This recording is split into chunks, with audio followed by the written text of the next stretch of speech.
Hello everyone, we are reading the chapter number 6 of Geography for class 7th. The name of the chapter is Natural Vegetation and Wildlife. और अभी तक हम इस chapter में read कर चुके हैं कि नेचुरल वेजिटेशन किस तरह से उगती है और variety of natural vegetation is there. 3 तरह से नेचुरल वेजिटेशन को क्लासिफाई किया हुआ है: forest, grasslands and thorny bushes.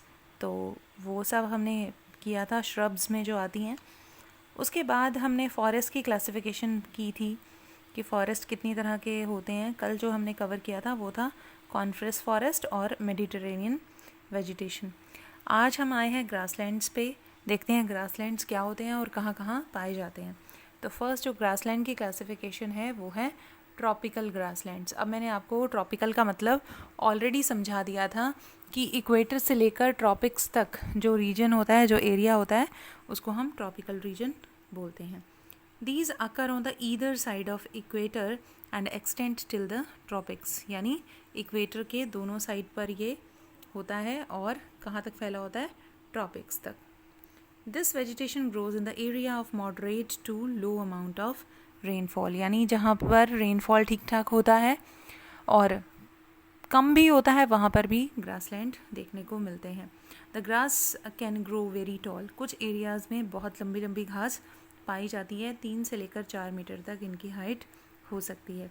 Savanna grassland of Africa. यहाँ पे एक ग्रासलैंड का नाम दिया हुआ है. नाम क्या है? Savanna grassland. कहाँ पाया जाता है ये? अफ्रीका में है. तो सवाना ग्रासलैंड अफ्रीका इसी टाइप का एक ग्रासलैंड है.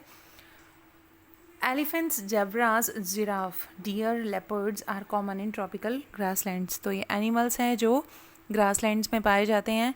जो भी एनिमल घास पे डिपेंड है, ग्रास पे डिपेंड है, वो पाए जाते हैं. और वो कौन कौन से हैं?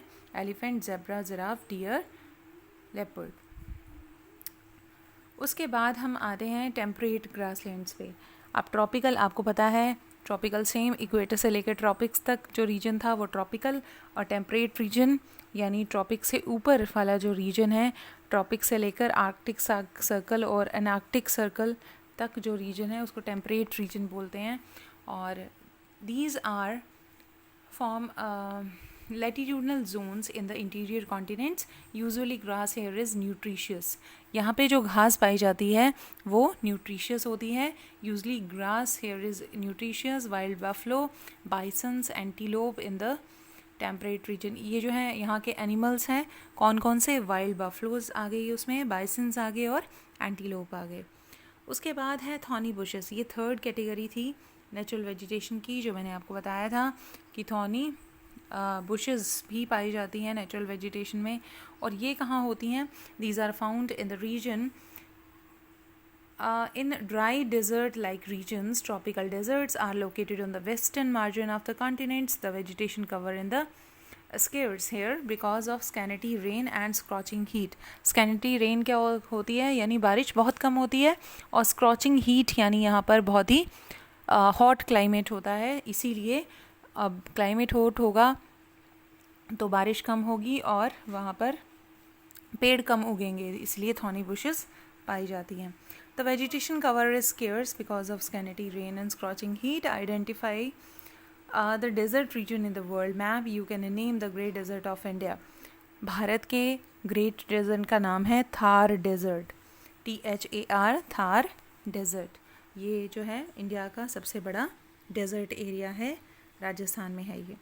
Name some of the common animals of the desert which you have learned earlier. तो डेज़र्ट में क्या क्या पाया जाता है ये आपको मालूम है. कैमल है मेन, जो शिप ऑफ डेज़र्ट बोला जाता है, वो पाया जाता है. उसके बाद हम आएंगे पोलर रीजन की तरफ. पोलर रीजन क्या है? आपने अगर ध्यान से लैटिट्यूड और लॉन्गिट्यूड किए होंगे तो आपको पता होगा पोल्स कहाँ हैं. एक बार फिर से मैं ड्रॉ कर दूँ ताकि आपको रिमाइंड हो जाए. ये हमारी अर्थ ऊपर जो है नॉर्थ पोल और नीचे साउथ पोल.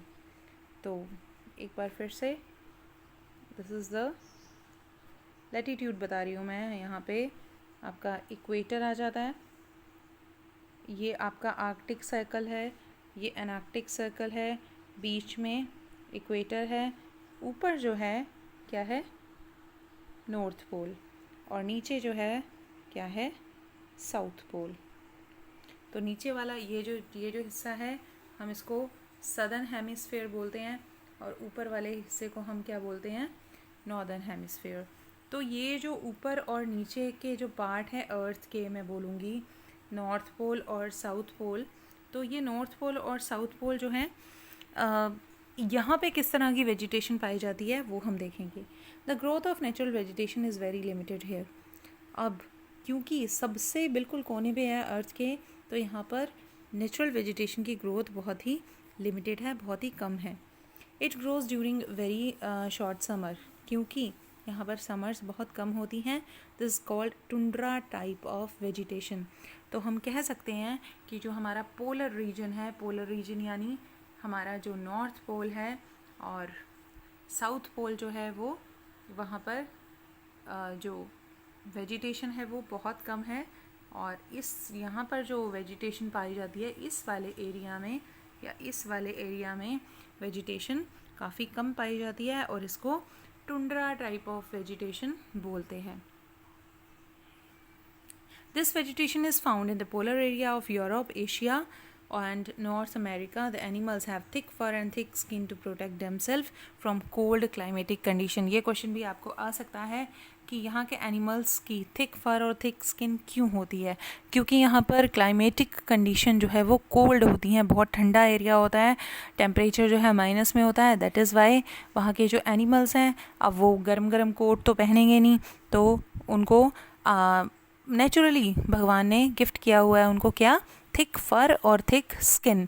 तो थिक फर और थिक स्किन होती है, ये आपको गिव रीजन में आ जाएगा। The animals have thick fur and thick skin to protect themselves from cold climatic condition. Seal, walrus, musk oxen, Arctic owl, polar bear and snow foxes are some of the animal found here. तो ये जो animals के name मैंने read किए हैं, ये सारे के सारे पोलर एनिमल्स हैं और पोलर रीजन में पाए जाते हैं। उसके बाद हम ये सलीमा पे फिर से आ गए हैं। सलीमा's father showed some photograph of thick forest. In some of the photographs, Salima observed that people were cutting trees and clearing forest. तो यही बता रही हैं कि सलीमा के जो फादर हैं उसको कुछ और पिक्चर दिखा रहे हैं जिसमें लोग पेड़ काट रहे हैं। Her father explain that the local people wanted there land for agriculture and settlements. जैसे जैसे पॉपुलेशन इंक्रीज़ हो रही है तो लोगों को रहने के लिए भी जगह चाहिए और सेटल होने के लिए भी जगह चाहिए, तो वो क्या करते हैं, so they cleared up the forest, इसीलिए वो फॉरेस्ट एरिया को क्लीन करते हैं। Salima started wondering if all the forest are cleared then where will the wildlife go. तो सलीमा को हैरानी होती है कि अगर सारे के सारे फॉरेस्ट हम लोग कट कर देंगे तो वाइल्ड एनिमल्स कहाँ जाएंगे। Will the forest take its original shape again if people go on cutting the trees like this, will there be enough oxygen, water vapours, timber, fruits, nuts available in future. तो हम कह सकते हैं कि अगर ऐसे ही पेड़ कटते रहे तो जो जो नेचुरल वेजिटेशन से हमें मिलता है वो कहाँ से आएगा, वो बहुत मुश्किल हो जाएगा हमें मिलना। Do you agree with Salima? बिल्कुल ये सही बात है। अगर नेचुरल वेजिटेशन ख़त्म हो जाए, अगर फॉरेस्ट एरिया ख़त्म हो जाए तो हमारा जो इकोसिस्टम है वो बिगड़ जाएगा। Hold a discussion with your friends about the depletion of our diversified flora and fauna, suggest some measure to conserve them। तो ये था आपका chapter natural vegetation and wild life. Hopefully आपको समझ आया होगा जो जो मैंने पढ़ाया है। उसके बाद है NCERT एक्सरसाइज और वो सॉल्यूशन मैं आपको भेज दूँगी। Thank you very much for listening me.